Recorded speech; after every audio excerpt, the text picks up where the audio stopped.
58일 만에 오늘 새벽 정경심 교수가 드디어 구속이 됐습니다. 정경심 교수 측은 11가지 혐의에 대해서 대부분 부인을 했지만 법원은 변호인의 부인을 받아들여주지 않았습니다. 오히려 검찰 수사에 구속 필요성이 인정된다면서 구속영장을 발부한 겁니다. 자, 정경심 교수의 구속 사유, 법원이 밝힌 내용부터 바로 살펴보시죠. 자, 어제 영장 친 검사도 송경호, 영장 이번에 발부한 검사도 송경호다. 둘 다 나이도 같고 서울대 법학과 동기, 이름도 같다. 심지어 생김새도 비슷. 자, 송경호 판사의 얘기예요. 범죄 혐의의 상당 부분이 소명이 된다. 그리고 증거 인멸에 우려가 있다. 염려가 된다. 구속의 상당성도 인정된다. 라면서 오늘 새벽 0시 20분쯤 구속영장을 발부하기에 이르렀습니다. 이 구속의 결정타가 과연 무엇이었을까요? 많은 분석들이 나오고 있는 상황입니다만 사라진 노트북, 다시 말하면 정경심 교수가 숨긴 노트북과 하드 교체가 이게 결정타였다는 거예요. 무려 영장실질심사가 6시간 50분. 야, 이거 역대 기록 나왔어요. 치열한 법입니다.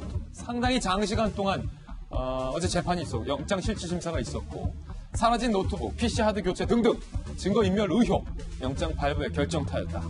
구속 수사 기간을 이제 20일 확보한 검찰. 넉넉합니다. 20일이면. 11가지 혐의에 대해서는 이미 수사 끝났다.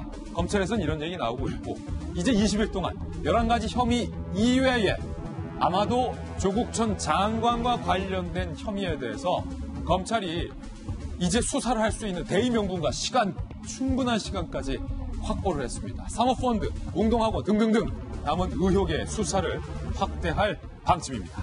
자, 최진영 변호사님, 네. 송경호 판사가 증거인멸이 염려되고 구속 수사의 필요성이 상당히 인정된다. 이렇게 표현했어요. 34글자의 무게가 이렇게 무거울 줄은 오늘 처음 알았습니다. 34글자입니까? 범죄에서 인정된다까지가 딱 세우니까 34글자가. 그거 다 세보셨군요. 몇 글자인지. 네네. 그런데 오늘이 무슨 날인지 아십니까? 무슨 날입니까? 24절기 중에 첫 서리가 내린다는 상강입니다. 예. 추상 같은 가을에 내리는 서리와 같은 엄한 결정을 오늘 공교롭게도 상강날 구속 결정을 내렸다는 점에서 공교로운데요. 우리가 그 구속영장을 발부되기 위해서는 큰 산을 3개를 넘어야 됩니다. 하나가 첫 번째, 범죄 혐의를 소명을 해야 됩니다. 예. 두 번째, 증거인멸 우려 또는 도주 우려라는 산을 넘어야 됩니다. 예. 그게 있다 하더라도 최종적으로 구속을 꼭 해야 되느냐, 구속의 필요성 내지 상당성, 이 3가지 허들이 있는데 예. 3가지 다 인정했다는 것이죠. 아시다시피 크게 봤을 때의 사모펀드, 또 입시 부정, 그리고 2개와 관련되는 증거인멸 우려, 이 부분에 있어 증거인멸 혐의, 이 부분에 있어서 범죄 혐의가 실질적으로 인정했다는 점에서 굉장히 큰 그 결정의 의미가 있고, 네. 더불어서 좀 전에 다른 그 일간 신문지에서 얘기했듯이 노트북이 어디 갔냐 했는데 그런 거 없어요.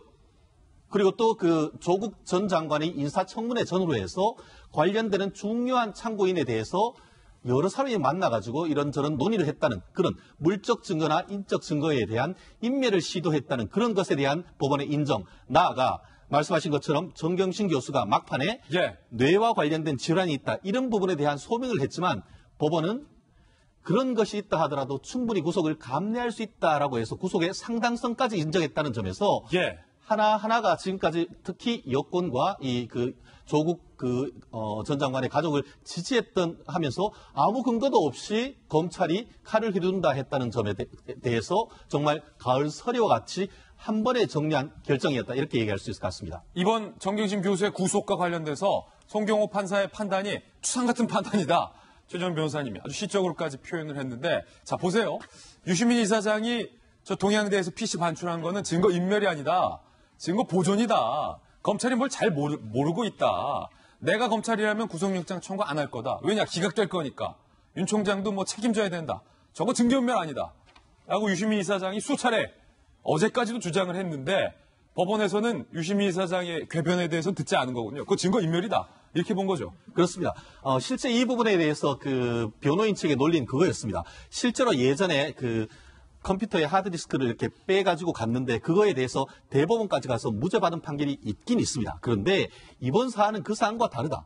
왜냐하면은 그때는 다른 사람과 어떤 공범 관계가 인정되기 때문에 자기 사건에 대해서 증거인멸은 그거는 자기 그 범죄 비호권의 연장이기 때문에 그걸 처벌할 수 없다라고 하지만 이번 사건에 있어서 PC를 밖으로 반출하고 지금 저 모습. 그렇죠. 하드디스크를 없앴던 그것을 했던 이 그 모 증권사의 직원은 둘 사이에 공범관계가 없단 말이에요. 그러면은 공범관계 없던 사람을 시켜서 내지 같이 증거를 옮긴 그것은 법리적으로 증거인멸이 성립될 수 있다라는 판단을 했다는 점에서 예. 나름대로 그 정경심 교수의 변호인 측이 법적 근거를 들이댔지만 그 사안은 이 사안과 다르다라고 판단했다는 점에서 의미가 있습니다. 자, 조금 전 그 사진, 그 장면이 결정타였다는 건데 동양대에서 PB와 함께 노트북이 아니라 그 데스크탑 PC. 본체를 들고 나오던 그 장면이 결정타인데 다시 한번 보시죠. 자, 이 장면에 대해서 이건 들어가는 입장하는 장면. 그렇죠? 그리고 퇴장할 때는 두 팔은 무겁게 PC 본체를 들고 나가는 이 장면에 대해서 지금까지 혹자 아주 그 극소수에서는 저게 무슨 증거인멸이냐라고 했지만 법원에서는 적어도 그거 증거인멸 맞다라고 인정했다라는 개연성이라는 겁니다.